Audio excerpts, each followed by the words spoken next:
Before I get into the message tonight, I just want to say a big thank you to the church here at Bethel. I want to thank you guys for the wonderful meals. I want to thank you too for the great fellowship that we've gotten to enjoy.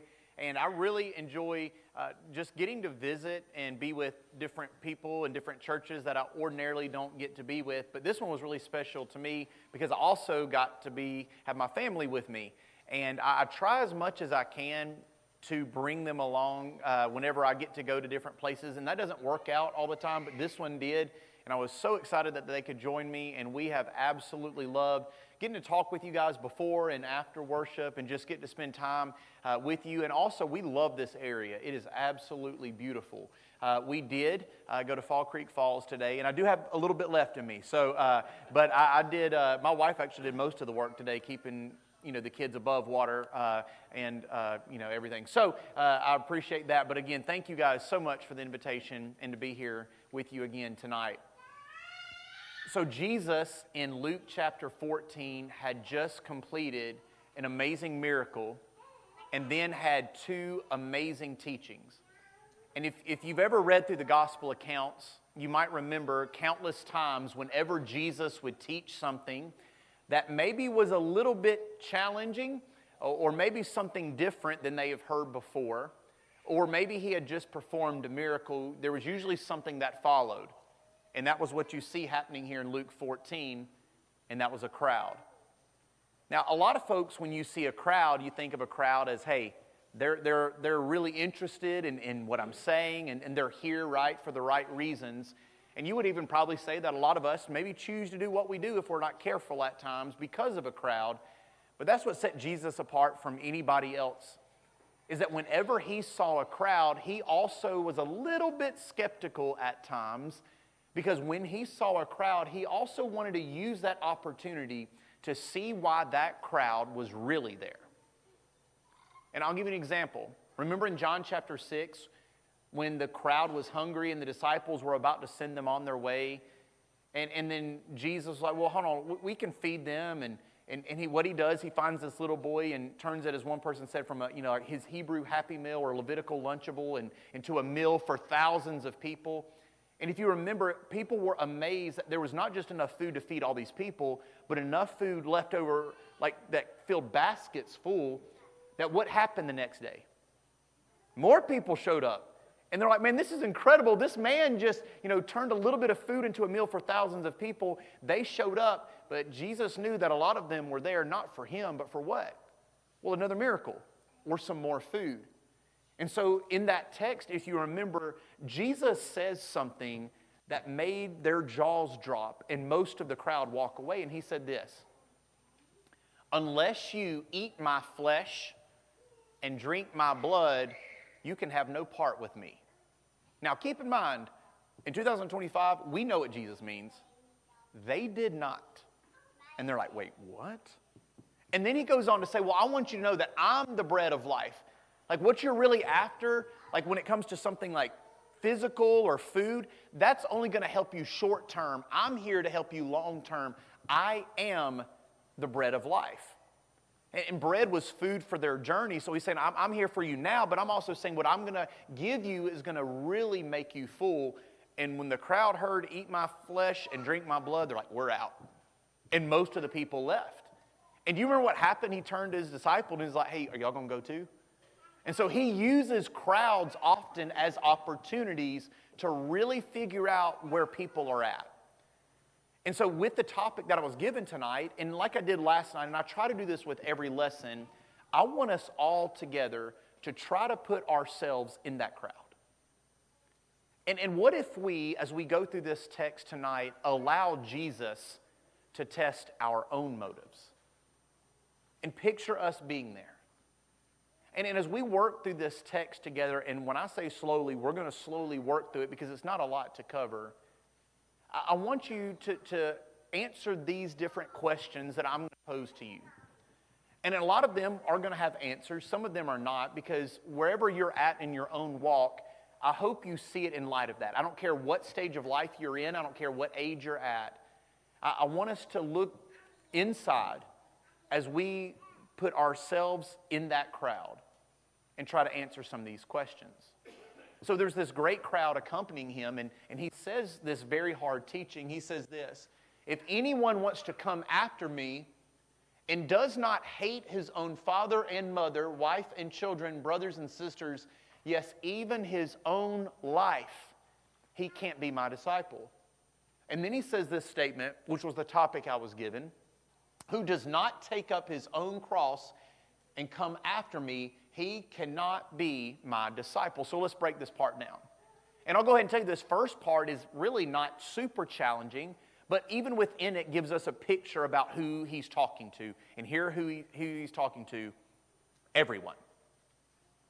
He says this is an open invitation. If anyone, if that sounds familiar, it should. John 3:16, we know it really well, right? For God so loved the world that he gave his only begotten Son, that what?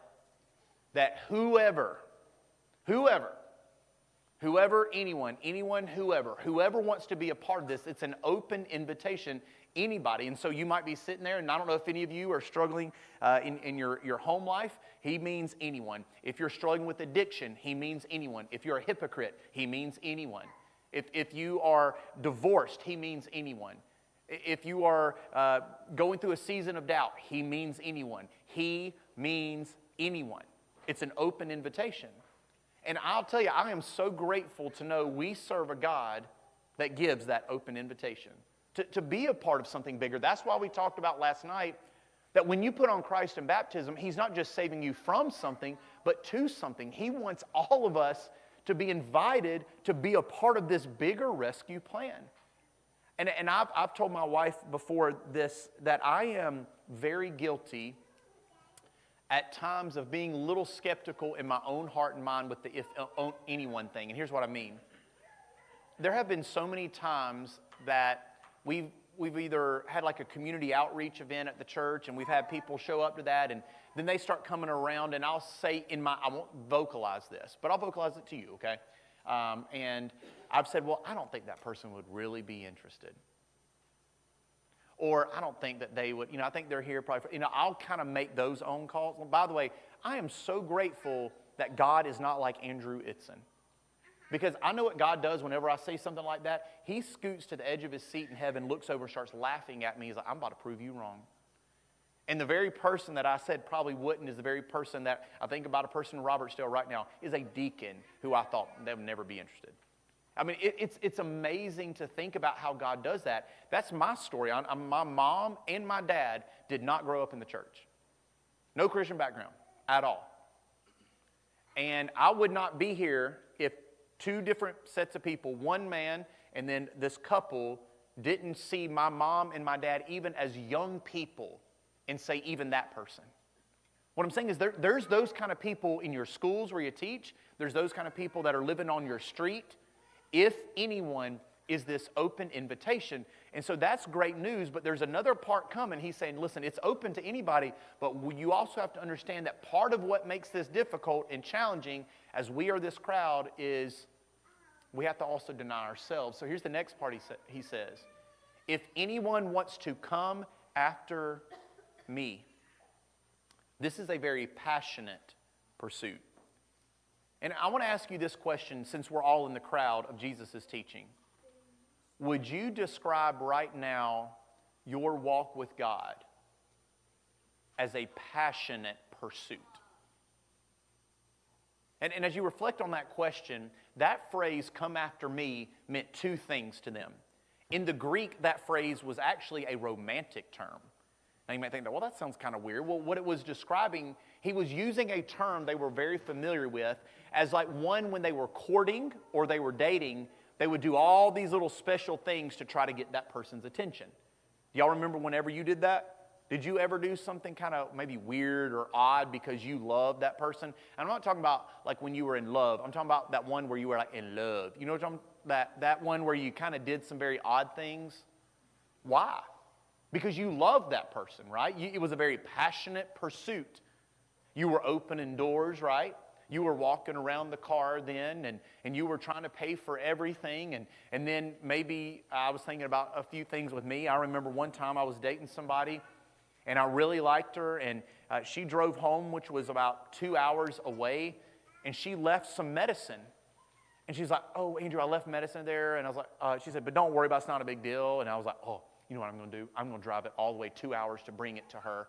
And I brought it all the way there. Mom was like, where are you at? I'm like, I'm north of Birmingham. She's like, you're north of Birmingham? What are you doing? I'm taking her medicine. And she's like, what medicine is it? I said, some allergy pills? She's like, Andrew, you could get those at Dollar General. Like, you just are doing that because you want to what? You want to see her. I remember when Lorianne and I were first dating, I got a big old thing of Post-it notes. And I wrote, it would make you sick to your stomach. The sweet things that I wrote all on those notes and put them all over the windows of the inside of her car. She loved Rice Krispie treats. It gets worse, y'all. I wrote, you're a treat. You know, like things like that make you nauseous. Those are the kinds of things that you do. That's what he's talking about here. That things that people were even like, what are you doing? Like, that's crazy. Like, would you describe it like that, a passionate pursuit? But here's the other part of what they would have known it to mean. This was a term that was also used to talk about the people that would walk around following rabbis. Now, during this day, like the top job one could get, like if you asked a young man today, he might say, I want to be an NFL football player, I want to play in the major leagues. Then he would have said, oh, any job in the world, I would pick hands down, no question, I want to be a rabbi. And so what they would do is that they would have these, guess what they were called? Disciples. And these disciples would follow these rabbis around, and here's what it was called. They were in the dust of the rabbi. And so when the rabbi would talk to a certain person, they would talk to that certain person. And if the rabbi would handle this situation a certain way, they would handle that situation that certain way. Well, guess who Jesus is? They called him what? Rabbi. And we are his what? His disciples. And so the people Jesus is interacting with, we would interact with. The woman at the well that's had 5 husbands, the guy she was with at the time that was not her husband, we would have talked to that person. The kid that a lot of people are neglecting and forgetting about that is sitting by himself, he would have gone and sat next to him. Why? Because you're in the dust of the rabbi. It was this passionate pursuit. Again, would you describe your walk with God as a passionate pursuit? What happens in relationships all the time, romantic ones, but even in our relationship with God, wouldn't you agree that the number one killer of it is complacency? In the book of Revelation, do y'all remember how God is talking to the different churches? And one of the churches he talks to in Revelation is the church in Ephesus. Do y'all remember what they did? They left their what? Their first love. And I kind of used to think, well, the reason why they left their first, he must be saying that they walked away from faith. That's not what he's saying. They didn't walk away from faith. They're people like us. They still believed. But what he's saying is the energy and the effort, the passion that you used to have, it's gone. And here's what we'll do sometimes, and I'm guilty of it too. Well, I've kind of served my time in that, or I've done that before, and I don't do that. Y'all, do y'all remember a guy in the Bible named Caleb? 80 years old. He wasn't trying to just ride this thing out comfortably until he died. He was like, oh, y'all don't think we can take on those people? He's like, let me at them. Well, what makes you think you can do it? Well, that's what God's called us to do and be. Let me go. It was not I'm going to comfortably coast across the finish line. I'm going to crawl across the finish line. And I think, man, we're the 80-year-olds like that. I'm also thinking we're the 39-year-olds like that. You know, to have that kind of mindset that as time goes, actually, I get more bold and my faith grows even deeper. Do you think possibly that we could be guilty of letting some complacency sometimes set in? Think about Matthew 13. Turn there with me real quick. If you like short parables, you're really going to like this one. But even though it is so short, it is a very amazing picture and impacts a lot. It says this in verse 44, the kingdom of heaven is like a treasure that's hidden in a field. So this man stumbles upon a treasure that's in the middle of this field. People oftentimes during that day, that's how they kept their money. They would bury it down in the ground. He finds it there in the ground. It says, and then which a man, when he found it, he covers it back up. Then look what it says. Begrudgingly, or because he was asked to, but he said, no, he said, in his joy, he goes and sells all that he has and buys the what? The field. So this man, you know his friends and family are like, what are you doing? Why are you selling the house? Why are you giving up the job? Why are you giving this up? Why are you selling the donkey? Why are you selling the sheep? Why are you selling, getting rid of all these things? What are you thinking? Well, because what I'm gaining is so much more than what I'm walking away from.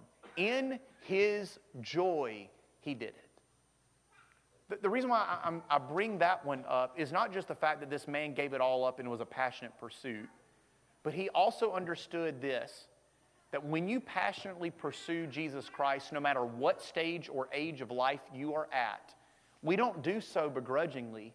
We do so in joy, because whatever we're walking towards in the dust of the rabbi is way better than what we've walked from. Every time. So come after me is a passionate pursuit. Why?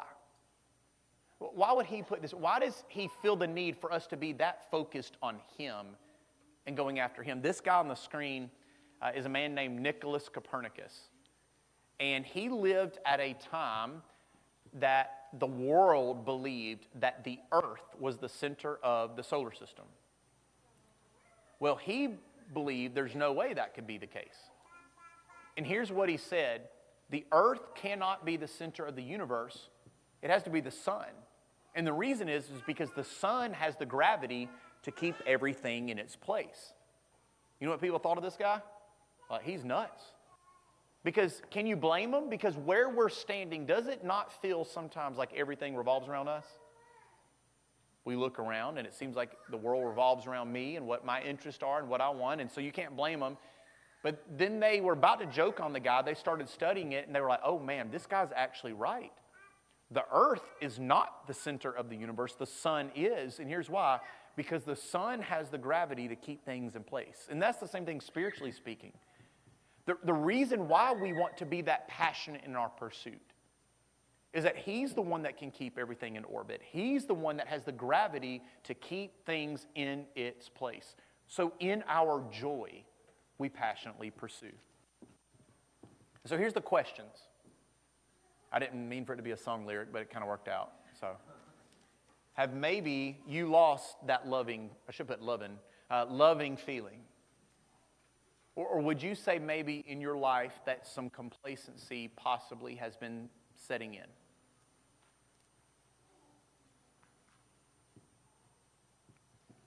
Here's the next text. It says in the next part of the verse, anyone who comes after me must deny himself. A total surrender. To say no to who? Me. Notice the context of it. Do you notice what he says here? The context of it is family. I don't know about you guys, but I feel like one of the sneakiest gods, false gods, lowercase g, gods that God wants us to be mindful of is even family.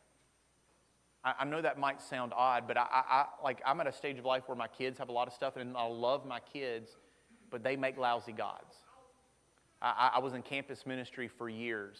People would even say, I'm trying to find that perfect person to complete me. And now I want to be like, they're not out there.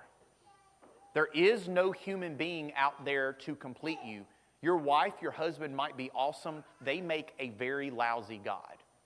We can't give keys to people that they have no business holding.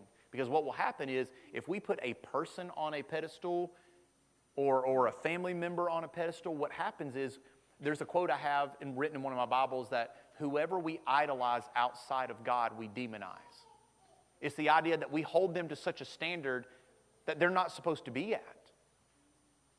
And so notice in this text, he says, hey, listen, I'm saying I'm coming above family. I have to. That you can't come after me unless we first understand that. And sometimes you hear that, and sometimes some people really live that out. We had a person recently at Madison that gave their life to Christ that had to have a very difficult conversation with family that did not go well in order for them to then make that decision. There's a guy on the screen behind me that you'll see. His name is Subin Panboon. He is a preacher in Bangkok, Thailand. And when I was growing up, my dad and I used to go on mission trips to Thailand. We went for several years in a row. And his story is incredible. He grew up a Buddhist. But this one man from over in Alabama came over and studied with him. And he studied the Bible with him for several hours. And then presented to him the gospel. Subin said, "Can I have a minute?" He walked outside and stayed outside for a while. And according to the man that studied with him, Subin was just pacing back and forth. He would stand still for a second. He would pace back and forth for a second. He would stand still for a second. He came back in and said, "I'm ready to do it. I'm ready to give my life to Christ. Let's go get baptized." He said, "Okay, that's awesome. I was in the house for a long time while you were out there. Like, what were you doing out there?" He said, "Well, I know if I make this decision, my family, my mom and dad will have nothing to do with me anymore. It's a part of our Buddhist faith that they would have nothing to do with me. And so I just wanted to make sure I was willing, as you put it, to actually count that cost."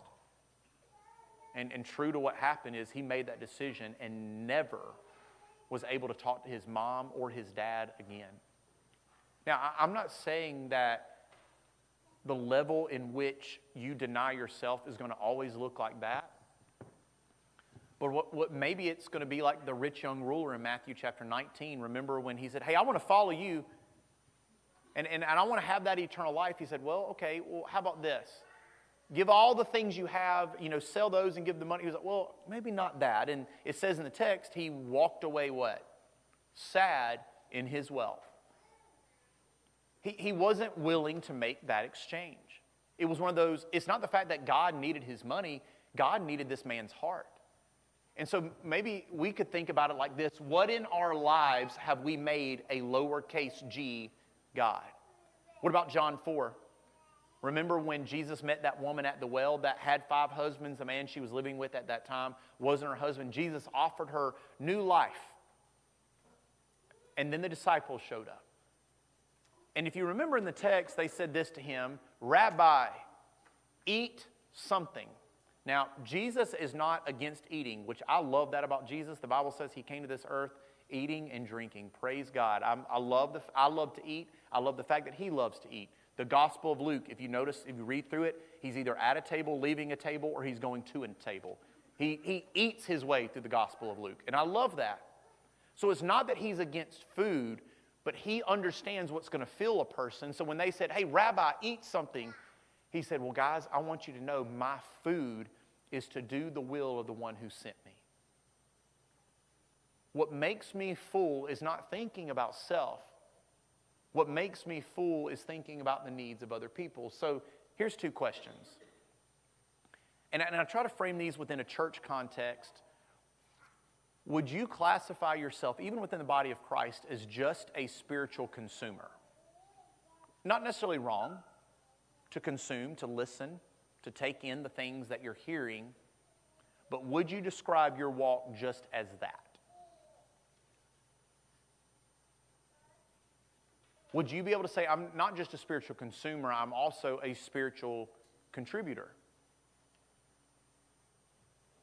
But maybe this is the next question. What do I then need to do if I am only consuming, I'm only taking in order to make a total surrender? I'm telling you, these are not easy questions, but this is not an easy text. But also the following of Jesus and taking up your cross, as we're going to read next, really puts it in perspective. When you hear "take up your cross," here's probably what a lot of us think. It might be easy to think of the jewelry. It might even be easy for us to think of something redemptive. But to them, that was not the case. Take up your cross was not an ornament. It was not a piece of jewelry. It would be like Jesus saying today, "Hey, come get on that electric chair and sit yourself in and follow me." Because when they hear "take up your cross," they know this is a death instrument. He's saying that when you follow me, it's a daily death. That's what it looks like. So here, just to kind of put in perspective, The four leaders in their world at that time, one of them's name was Caesar. The Caesar that was there, right, especially that we know is around during the time of Paul, that the Caesar would come in, and one of the things that he would say is he would say, hey, bow down to me. And if the Christians wouldn't do it, guess what he would do? It says in history that he crucified hundreds of Christians. There was a guy named Nero. By the way, just to show you how messed it up it was, Nero's mama killed Caesar so Nero could then take the throne. Nero then caught fire to Rome, and the Bible says, or history says, that he was playing a harp and laughing about it, and then he blamed it on the Christians. And when the Christians were saying, no, we didn't do that, guess what he did? He had a courtyard. He put some crosses up in that courtyard, put Christians on it, and used Christians to light up his courtyard. There was a guy named Vespasian. He came in and messed up the temple that was very important to God's people. And what he did to even make it worse, to line the way to that temple, he put Christians on crosses to light the road. Domitian did the same thing, but a little different. When he didn't agree with what Christians were doing or like Christians, he would put them in the middle of these rings for the lions to eat and for people to pay tickets to watch. So what I'm saying is when they hear take up your cross, that's what they're thinking. They're thinking of a literal death. And so then I think what we have to ask ourselves is another difficult question. Would we say, can we really say that I'm carrying a cross, taking up a cross, if I'm not suffering a little bit? Do you think we would all agree probably that everything in our culture leads itself and lends itself to just our comfort? Like if it's challenging, if it's a little difficult, if it's a little uncomfortable, then what? Don't do it. If I'm going to be a little uncomfortable, if I'm going to have a hard conversation, or if I'm going to have to work hard at something and prep something and plan something, then let's don't do that. That's so much of we worship the God of comfort a lot if we're not careful. And he's saying, listen, you got to take up that cross. But the other thing that I think about too, that I'm very guilty of, is sometimes trying to take up other people's crosses. And what I mean by that is, well, I wish they would do this. And I wish really bad they would do that. I'll never forget, and I won't say his name, but I was with a preacher one time, and this lady walked up and she said, hey, I just want you to know that I really appreciate all these Bible studies that you've been having. The preacher at the church I was at before, he didn't really have many Bible studies with people and wasn't studying the Bible very much and hadn't baptized very many. And I was just like, oh, okay, well. And then he then was like, well, I just have a question for you. How many have you studied with? And how many have you baptized? Like, ooh, right? It's one of those things that's easy to take someone else's cross up, but that's not what he's asking. He's saying, what are we doing? What are we doing? So maybe some ways for us to do this. What if we prayed every single morning to die to self? Like, but when you first wake up, instead of getting on your phone to see what the world says about you, first start and pray, God, today, help me to say no to me. What about this one? Help no one to see me in whatever I do, but to see you. There's a poem that I love that says this. It says, every day of my life, pride and I fight a war. God gives me so much, but I keep grabbing for more. I'm tempted by popularity, power, and gold. I keep putting myself in the spotlight, and when I do, I shove God out the door. And my one heart's desire is to die, to not preach one thing and then live a lie, but in everything I do, for nobody to see me, but see straight through me to you. What if that was our prayer? Don't overestimate what you can do in the short term. We talked about this the other day, which is it's a daily denial of self. It's not just, hey, a short burst, because I'll tell you, I'm one of those, I want to get something done and get it done quick. It's a daily decision.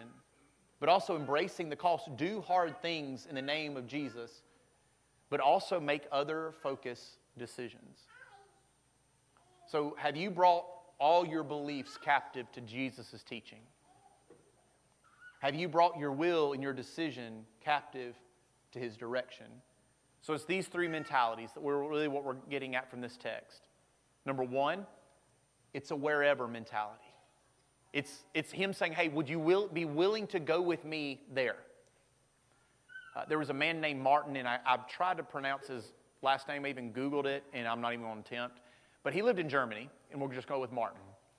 And he was a preacher at the time Adolf Hitler started to control Nazi Germany. And if you know anything about your world history, one of the things you'll remember is that Hitler took the Bible. Do y'all remember what he did? Is he was putting his very racist policies in the Bible and telling preachers they had to what? To preach it. Well, there was this man named Martin that was like, I'm not going to preach what you want me to preach. And so they threw Martin in prison because he wouldn't preach those very racist policies that Hitler had written in there.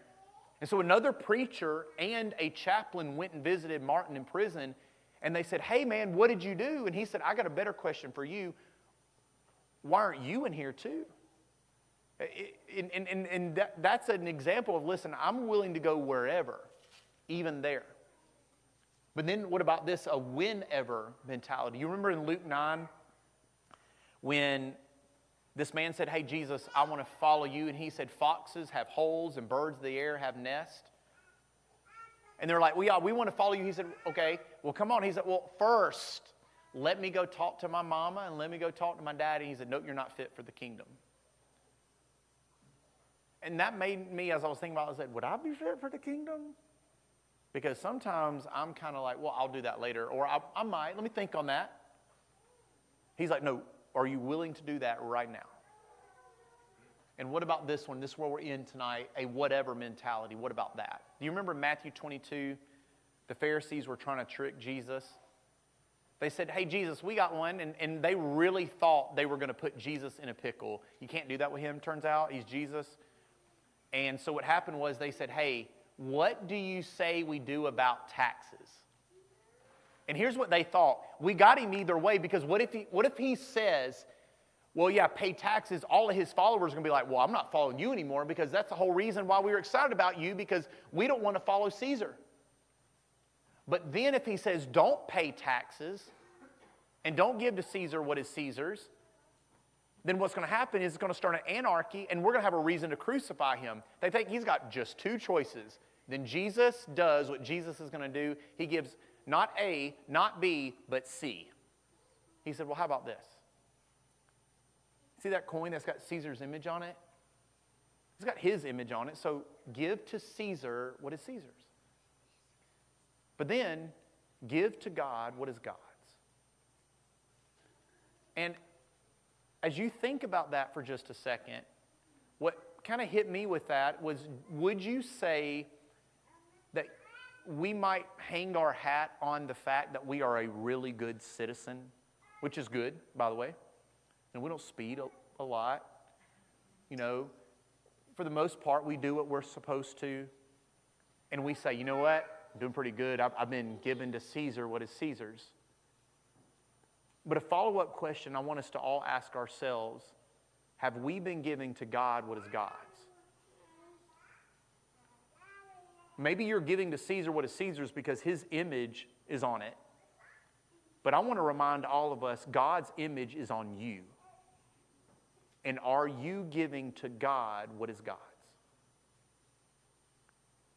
So if anyone wants to come after me, he must take up his cross daily and follow me. Where? Well, wherever. When? Whenever. Like there? Oh, I'm even there. And so as you think through this tonight, maybe you're at a spot that you're like, you know what? I've been holding some stuff back. I've been giving to Caesar what's Caesar's, but I haven't fully been given to God what is God's. We would love to pray for you tonight. Maybe for some of you that as you answer some of these questions like I have, let me tell you, I'm grateful that I was given this topic because I needed this kick in the pants. It is a tough text, but the reality is it is a tough life, but What God is trying to do, He's not just trying to make things difficult to make them difficult. He's trying to help us understand that that is the true path to joy.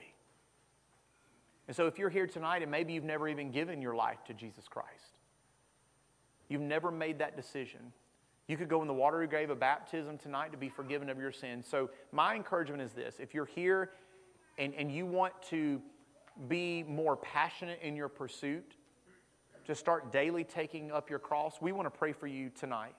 Or if you want to give your life to Christ, we want to help you do that too. So whatever it is that you have a need of, please come while we stand and we sing this song.